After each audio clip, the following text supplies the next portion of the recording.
Hola amigos de Especialistas en Casa, muy buenas tardes. Les damos la más cordial bienvenida a todos ustedes. Hoy nos acompaña el doctor Vinicio Barzallo.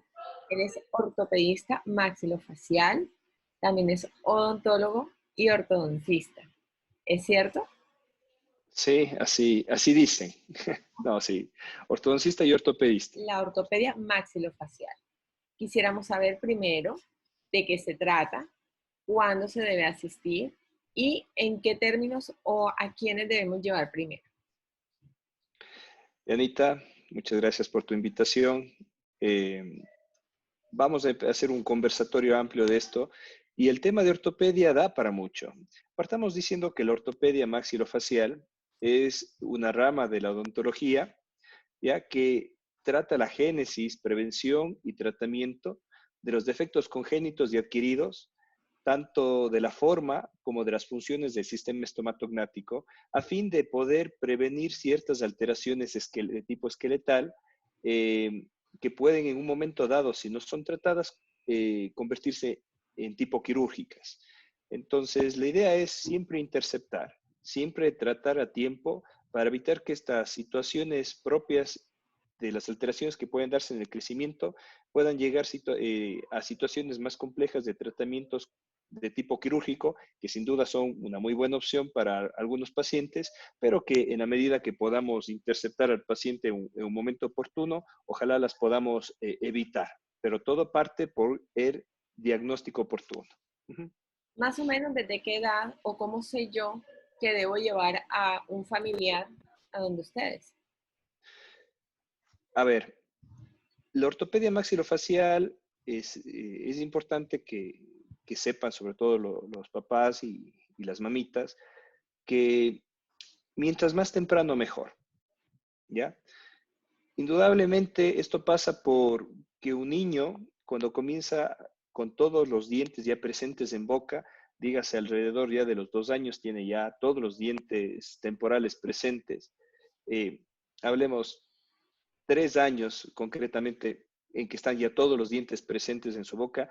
3 años, a lo mejor es necesario que visite a un ortopedista maxilofacial para un diagnóstico, pero probablemente no para un tratamiento, porque no solamente está en juego el hecho de colocar algún tipo de aparato, sino también cómo abordar la parte psicológica de ese paciente o de ese niño. Muchos habrán tenido la experiencia desagradable del odontólogo, que la tortura que a veces que hasta el sol de hoy nos sigue, ¿cierto? Entonces es importante un manejo del niño e indudablemente la persona encargada de eso generalmente es una odontopediatra. Ahora, para poder tratar a un niño un problema de tipo esqueletal, yo debo decirte que el mejor momento del diagnóstico es ojalá a los 3 años. 3 años donde uno solamente observa, ¿ya? Donde uno solamente conversa y le dice a la mamá, al papá, mire, su hijo tiene tal o cual situación, sería importante que cuando en el próximo año venga para ir haciendo un seguimiento. Sin embargo, a veces esto no ocurre, pero no porque no le hayan visto a los 3 años quiere decir que sea malo, ¿no? O que se perdió esa oportunidad. 3 años es como cuando uno le lleva al pediatra y el pediatra no es que tú le llevas a los 8, 9 años, tú le llevas desde cuando eres chiquito, ¿cierto?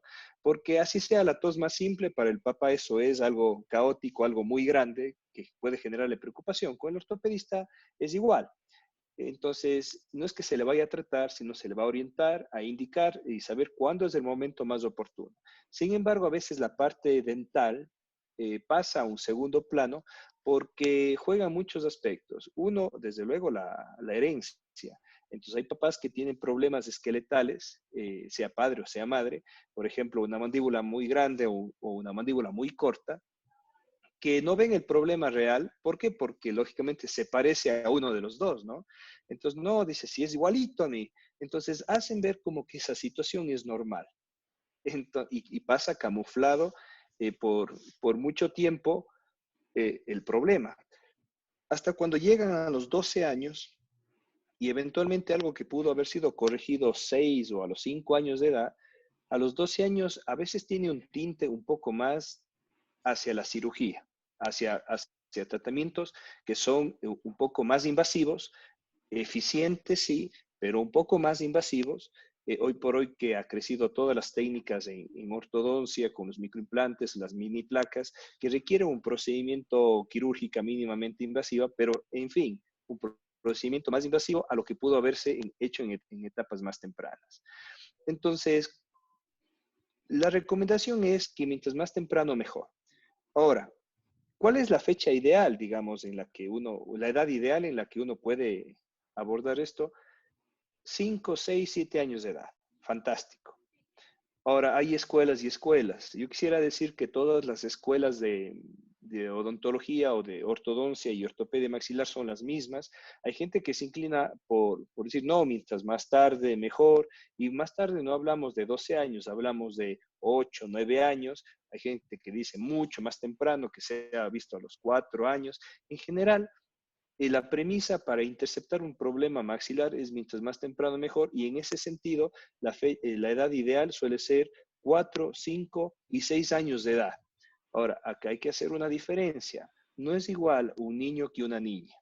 Los varones generalmente somos más lentos en nuestro crecimiento. Ejemplo de ello, con cosas muy simples de la vida, nos aprendemos a amarrar tarde los zapatos, aprendemos a hablar más tarde, que somos más lentos para crecer, maduramos más tarde ya. Todo eso que lo hemos vivido, ¿cierto? En el tema biológico también existe. Entonces el varón termina por crecer después que la mujer y luego, y eso implica todo el componente esqueletal, no solamente maxilofacial, sino todo el componente corporal, estructural, esqueletal. Entonces, un niño de 5 años jamás va a ser igual a una niña de 5 años en términos de desarrollo, ¿ya? Entonces, es importante considerar esto, sobre todo en las mujeres. Las mujeres que presentan ya una mandíbula grande, que nosotros lo llamamos clase 3 esqueletal, o prógnatas, ¿cierto? Que son los que en el lenguaje popular los jayones, que llamamos, no sé si en Colombia, o los cajones abiertos, que son maneras Bueno, un que, poco que no más es que exacto, que son los que tienen un prognatismo severo. Esos pacientes tienen que ser vistos muy tempranamente. Yo te digo, la edad ideal, así, para iniciar un tratamiento, entre 5 y 6 años. 4 años es factible siempre y cuando el paciente lo permita. Y generalmente las mujeres sí lo permiten, más no los varones por las razones que te comento, ¿ya? Pero irse más allá de esas fechas, por muchas escuelas que exista, eh, lo que está ya estudiado es lo que te digo, mientras más temprano mejor. Por otro lado, tienes la situación donde el maxilar es muy, muy pequeño, digamos, la mandíbula es muy pequeña, es así como muy, muy metida, los clásicos ungenios de Condorito, que tú habrás visto. Ese es otro cuento. Si bien es cierto, tiene que ser visto de una manera temprana para que el ortodoncista pueda primero diagnosticar y luego enfocar el tipo de tratamiento en base a alguna aparatología, eh, quizás no se ve de una manera tan temprana, o a lo mejor se ve un poquito más allá pasado los 8 años, porque hay otras razones de crecimiento que acompañan a la mandíbula. Sin embargo, no te quiero decir con esto que por favor lo lleves a los 12 años, porque hay que hacer una diferencia puntual. Una cosa es la ortopedia maxilofacial y otra cosa es la ortodoncia. La ortopedia mueve huesos, la ortodoncia mueve dientes. Entonces, para la ortodoncia, habitualmente, en la mayoría, los tratamientos ocurren alrededor de los 12 años, niños o niñas. Ahí hay otras connotaciones que si están todos los dientes erupcionados, no.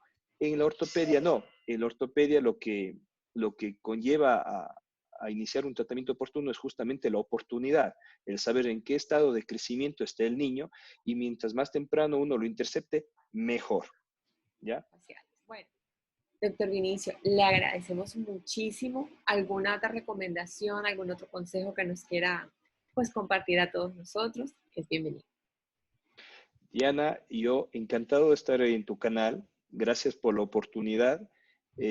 Siento que estas situaciones que uno lo conversa como ortodoncista, en el día a día, a veces no llega a toda la gente o toda la gente piensa que lo que hacemos es simplemente pegar brackets y cosas en un mundo tan mercantilista como el que lamentablemente hemos visto.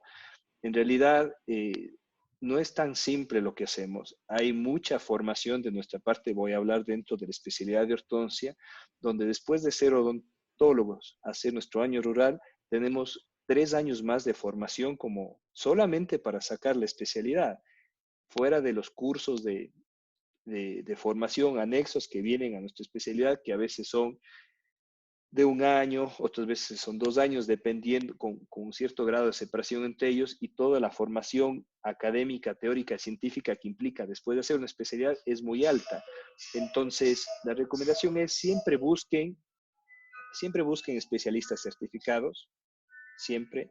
Un especialista muchas veces no aborda todo, pero siempre les va a recomendar a aquella persona que sí, que puede ser otro especialista en la misma rama o puede ser otro especialista médico. ¿Ya? Entonces, lo importante es que ustedes acudan con la seguridad de que están siendo bien tratados y eso a nosotros nos da una tranquilidad porque hemos tratado complicaciones y es muy penoso ver lo que uno ve y también tengan tranquilidad porque uno es humano.